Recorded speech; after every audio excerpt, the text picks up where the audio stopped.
Assalamualaikum warahmatullahi wabarakatuh.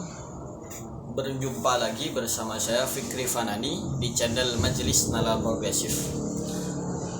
Di video kali ini saya ingin melanjutkan pembahasan kita sebelumnya, bahwa ada 7 problem yang diajukan oleh Syahrur untuk konsep Islam dan iman yang dirumuskan oleh para ulama.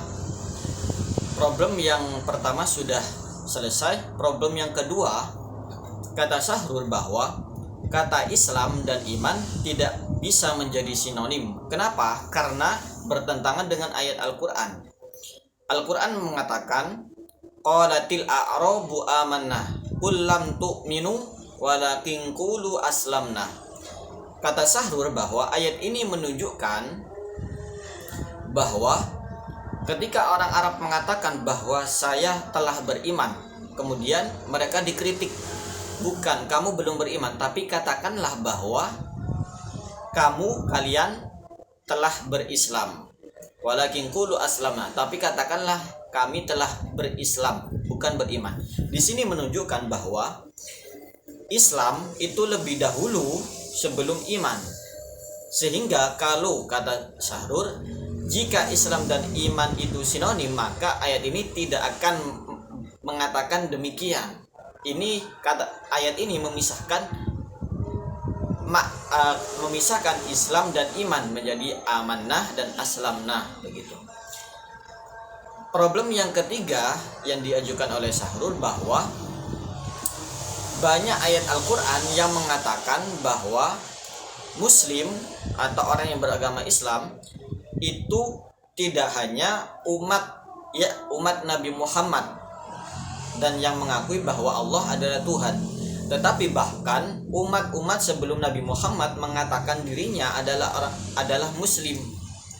Sehingga dari sini ketika Islam dimaknai agama yang mempercayai Allah sebagai Tuhan dan Nabi Muhammad utusannya, bertentangan dengan umat-umat atau nabi-nabi sebelum Nabi Muhammad. Misalkan Nabi Ibrahim mengatakan dirinya wa ana awwalul muslimin, saya adalah orang muslim yang pertama. Di sini dia mengatakan dengan muslim, atau beliau mengatakan dengan muslim, sementara Nabi Ibrahim belum pernah menjumpai Nabi Muhammad. Mengapa bisa Nabi Ibrahim mengatakan dirinya muslim sedangkan dia belum menemui atau belum semasa dengan Nabi Muhammad? Di sini menunjukkan bahwa Islam tidak bisa dimaknai hanya umat Nabi Muhammad saja, tetapi bahkan sebelum Nabi Muhammad mereka juga merupakan orang yang beragama Islam atau orang yang muslim, begitu. Ini bisa dijumpai di ayat-ayat misalkan yang menunjukkan bahwa Nabi Nuh itu adalah muslim, Nabi Musa, Nabi Isa, terus sihir-sihir Fir'aun misalkan, terus umat Nabi Isa yang mengatakan wa nahnu lahu muslimun, dan kami adalah umat Nabi Isa adalah orang-orang muslim, begitu. Problem keempat yang diajukan Syahrur adalah tidak bisa jika Islam itu hanya direduksi kepada perbuatan sholat misalkan, zakat, puasa, dan haji. Kenapa? Karena ini juga bertentangan dengan Al-Quran. Perbuatan ini itu bukan dilakukan oleh orang muslim, tetapi di Al-Quran menjelaskan bahwa perbuatan ini dilakukan oleh orang mukmin, begitu. Problem yang kelima, bahwa ritual seperti sholat, puasa, dan zakat itu direduksi hanya kepada Islam, tetapi pada saat yang sama dia mengabaikan konsep-konsep lain atau perintah-perintah lain yang sebetulnya juga merupakan konsep di dalam Islam. Seperti misalkan perintah untuk membunuh, waqtuluhum haitsu tsaqiftumuhum, perintah untuk bermusyawarah, wasyawirhum fil amr, atau perintah untuk menunaikan janji, wa aufu bil uqud. Ini merupakan ajaran-ajaran Islam tetapi mengapa tidak dimasukkan ke dalam rukun Islam begitu. Jadi bahkan rukun Islam bertentangan atau tidak komplit sebagaimana yang dirumuskan oleh Al-Qur'an, sehingga ada problem itu yang tidak bisa diabaikan jika kita tetap memakai rukun Islam yang ada saat ini. Problem yang keenam terletak pada bahwa apabila Islam itu agama yang satu-satunya agama yang diterima oleh Allah, dan Islam merupakan agama yang mempercayai Allah adalah Tuhan dan Nabi Muhammad utusannya, dan Islam merupakan satu-satunya agama yang bisa masuk surga, maka ini bertentangan juga dengan dengan Al-Qur'an. Kenapa? Karena Al-Qur'an mengkritik klaim eksklusivisme semacam itu. Eksklusivisme artinya yang hanya mengakui kebenaran agamanya sendiri dan menolak agama yang lain bisa selamat begitu.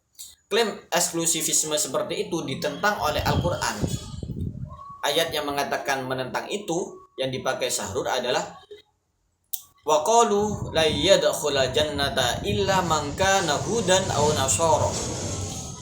Dan mereka umat Yahudi dan Nasrani, orang Yahudi dan Nasrani mengatakan bahwa tidak ada yang bisa masuk surga kecuali umat Yahudi dan Nasrani.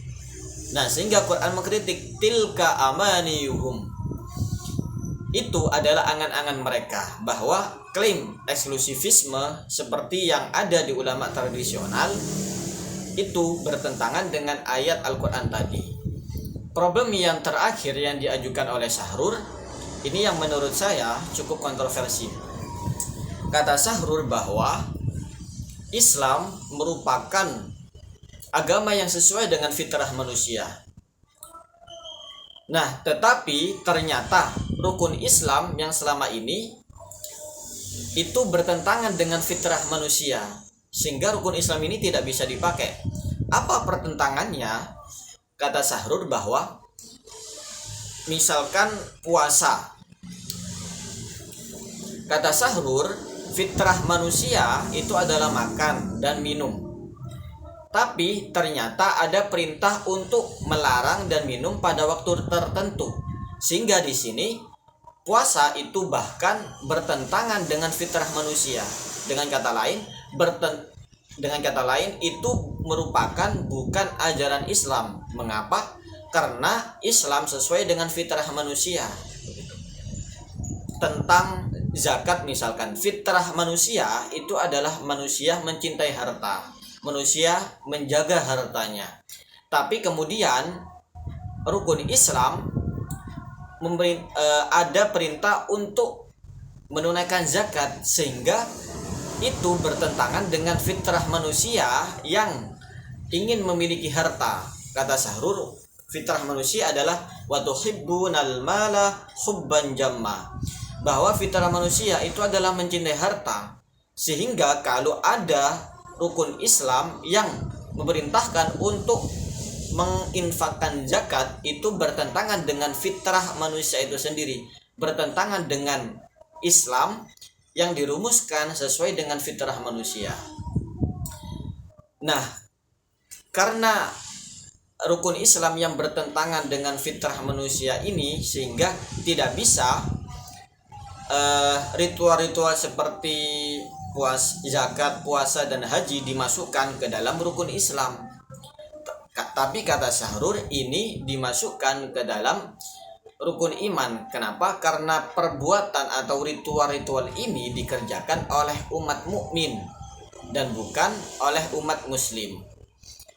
Semoga bermanfaat. Wassalamualaikum warahmatullahi wabarakatuh.